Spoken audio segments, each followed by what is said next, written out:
Yo, what up? Doji here. I'm sorry if I still sound a little bit under the weather, but I'm still getting over my sickness. As you can probably tell my voice. But anyways, the show must go on, right? Today, I have a tool in front of you all. It's called Fribbles. Fribbles has existed for a very long time. It's a very nice resource. As far as I'm concerned, this existed ever since Epic 7 years. I never personally used an Epic 7, but I know most, if not all, of the community use this at some point in their Epic 7 endeavors. But it's made its way over to Star Rail. It's been a Star Rail for quite some time now. I think they even have one for Genshin Impact. I'm not too entirely sure. But nonetheless, this is a very awesome tool and very useful. Tribby is just like the funniest name ever. So calling Tribby Red is just the greatest thing. Wait, if I put this build on Tribby, this is Tribby's. Oh my god. These are some cracked Tribby stats, dude. What the heck? Holy moly. Dang. Well, I'd be dang, dude. What is this? I won't put it on Tribute, but dang, that is insanely cracked stats, man. So the funny part about Tribute Castorice is that both characters are built the same way. You just need HP, crit rate, and crit damage. That's it. That's literally all you need. That is honestly, it might be hard depending on what exactly pieces you're missing and what you need. Like, for instance, if you're looking for the planar set, you're probably going to have a rough time. But as long as you have a planar set, quantum damage, HP percent, doesn't really matter which one, as long as you have efficiency in all the stats, such as HP percent, crit damage. So what does an ideal Castorice look like? Now, obviously, mine here, you can see I'm hard capped on crit rate. I'm 107, including her signature light cone. Let's say they were to release a light cone in the future that gives you, well, even without light cone, I'm still hard capped because of the traces and then the crit rate boost you get from the relic set, right? So ideally, for future, I'd personally be looking to get rid of this right here, this ring handpiece, just because it has a ton of crit rate that I don't need on the character. Being capped is honestly not that great. If I turn, like, remember, interesting thing about crit rate is half of a crit damage roll. Not necessarily half in value, but just half in the numerical value, right? So a 3.2 crit roll, which is the highest roll, is going to be a 6.4 in crit damage. So let's say I want to get rid of this 7.8% crit rate. Ideally, I would want that to turn to 14 crit damage, which would bring me to 100 crit rate and 300 crit damage in the fight, which is amazing. That's honestly stopping for me right there. I wouldn't want to really go any further than that. I could also look to use the piece in the game, I forgot what it's called, to reset or reroll your stats, right? Reroll the stats on the boots, because honestly, the defense percent is really bad. I actually rerolled these stats several times, and I still ended up, I kid you not, I rerolled it like 4 or 5 times. I'm dead serious. Rerolled 4 or 5 times, and I ended up with just attack flat and defense percent 4 or 5 times in a row. It was actually the most disappointing experience I've ever had rerolling gear in any game. That was horrible. But the rest of the build is done for the most part. Crit damage main, you really wouldn't get better than this. There's no need to min-max a piece this hard to obtain, right?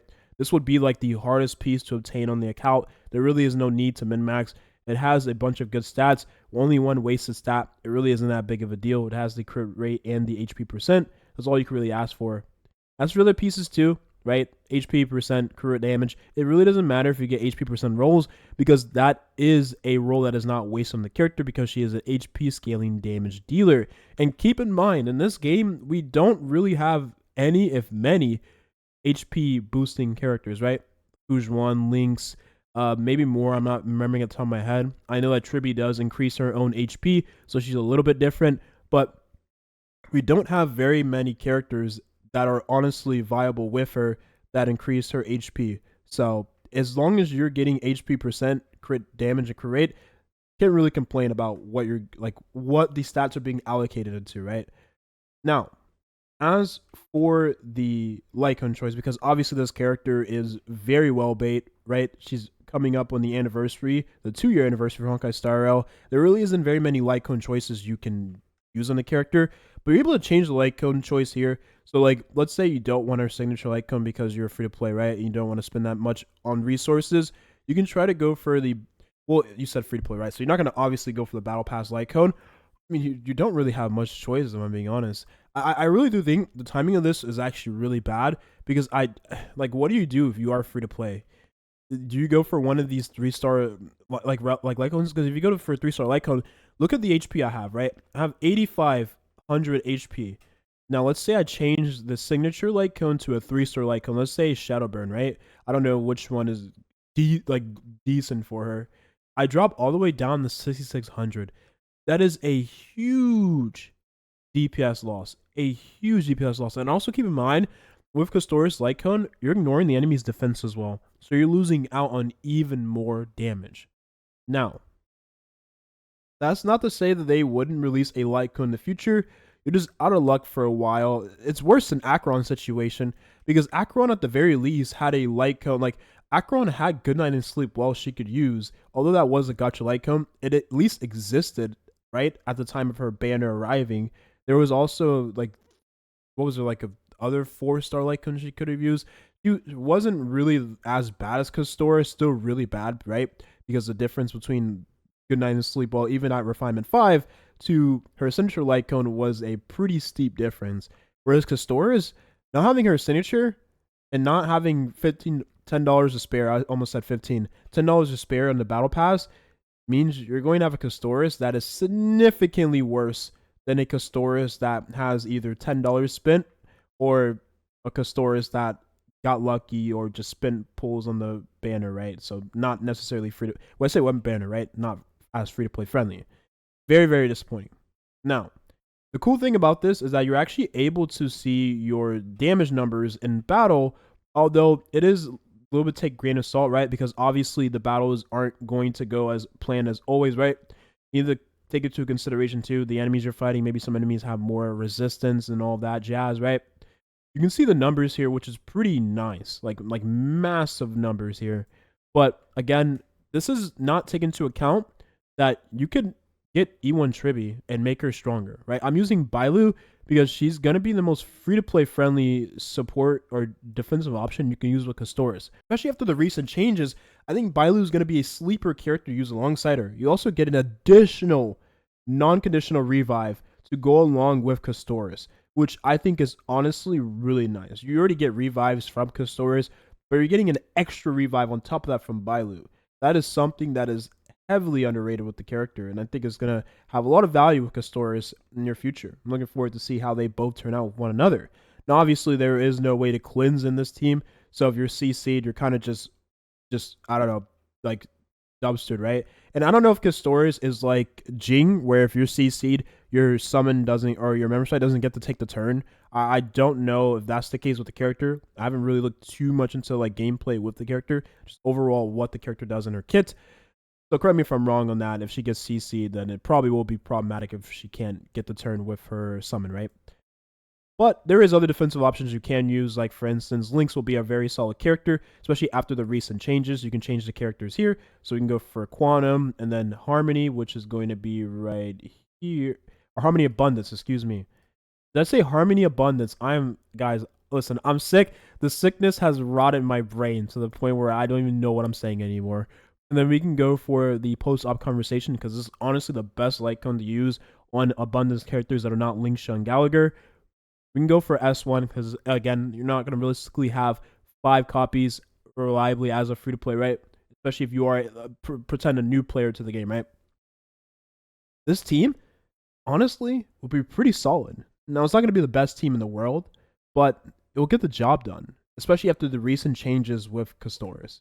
And if you don't have Lynx, right? I mean, Gallagher exists too, right? I just never built this character on my main account. So, like, for me, Gallagher isn't a character that I usually use, but I know Gallagher is definitely one of the better options to use for this character, just because he has a lot of healing that he can just give for free. It's just like crazy. Now, E6 is a game changer, but even E0 would be pretty solid to use alongside Castorice. So, yeah, there's that. And honestly, E6, giving him the Wood Pro Crow for more energy is also pretty nice too. And this one is free to play, right? Because you can get this from the Memory of Chaos shop. But we won't do that. We'll just go back to the right here, this Lycone, which I believe you can also get from the Herda shop in the Memory Chaos. Do correct me if I'm wrong. I think I did buy that for Lingsha a while back. But anyways, this team would be pretty solid, and there is a chance that Gallagher may end up being on the same banner as Castorice, so then you'll have a Gallagher you can use alongside her. But one of the best things about this character so far is it seems like you'll be able to use a wide variety of defensive options, so I'm really liking how that's shaping up to be. Now, as for the Remembrance main character, E2, right, because that's as far as I've gotten right now, I don't know if you can go, I think you can go farther than E2 right now, time of recording. I just haven't got there. I literally just finished the 3.0 Trailblazing quest or mission or whatever. I literally just finished that, so I will start the 3.1 probably sometime next week, and then maybe I think I can unlock E3, E4, which will make her even better, him, her, whatever, right? Even better alongside Castorice and any other character that wants to use the Remembrance main character. And then Tribby E1 is extremely valuable, but considering we have this powerhouse coming up in the next patch for free to play or low spenders, it's probably not advisable to go for E1 Tribby, especially considering you could lose your 50-50. Like, I mean, if you lose your 50-50, it doesn't matter regardless because you could lose your 50-50 on Castorice's banner, but there is that chance where you actually do end up getting the character, right? So you have E1 Tribby, and you may not have enough pools to come around for Castorice. Because let's say during the anniversary, you'll probably get a ton of pools for this character in the anniversary patch. Imagine you spend 140 pools trying to go for the character because you lost your 50-50 and you had to go to hard pity twice. You still don't have enough to get the character. That'd be one of the worst feelings ever. And she's going to be the first. Is she the first second banner character? I don't remember. I think she's the first banner character. I think. Correct me if I'm wrong. If she's second, that is, hey, we're winning, right? We if she's the first banner character, we are winning. But if she's the second banner character, oh, excuse me, did I say first? Second banner character, we're winning. If she's the first banner character, then yeah, we're out of luck here, and you probably should just save your pulls until she rolls around. But yeah, I thought I would just show you this tool that I have seen around in the startup community for quite some time, and brought this to your attention. Very valuable tool, honestly. You can see the perfect stats. Honestly, this is a nice thing to look at, but realistically, you probably won't even have anywhere close to this level of stat efficiency on your Castorice, right? We're talking perfect roll. Like, look how low that defense is. That defense is extremely low. That means this Castorice, right? This perfect Castorice doesn't even have defense as any stat. No flat defense, no defense percent on any of the pieces. Like, that's not very realistic unless you are going heavy on farming, getting extremely lucky, or resin refreshing all the time. That's it. That's the video here. Can't wait for this character to come out. Should be pretty exciting. As for the revive passive thing, we'll probably talk about this in the near future on another video. I don't see that necessarily like ever getting changed. Again, I mentioned this before. There's no way they're going to remove the passive. Because for an anniversary character, they want her to be one of the most memorable characters. And the easiest way for them to do that is just giving her this passive that absolutely breaks the game. Like, for me, it breaks the game in the sense that you're able to just use it on both teams, like, which is insane without her even being on the fight, like in the fight. That's absolutely insane. Like, I'm just like, holy moly, that is insane. That is insane. It's literally E2 Fujuan, right? Like, it's insanely powerful for a just straight up passive ability. Like, it's not even a passive. It's just like, here, you have this character. Now you have this extra ability. And it's like, holy moly, cool. I didn't know I needed this, but thank you. I'll take it. Anyways, the video here. Thank you for watching. Have a nice rest of your day. Bye-bye.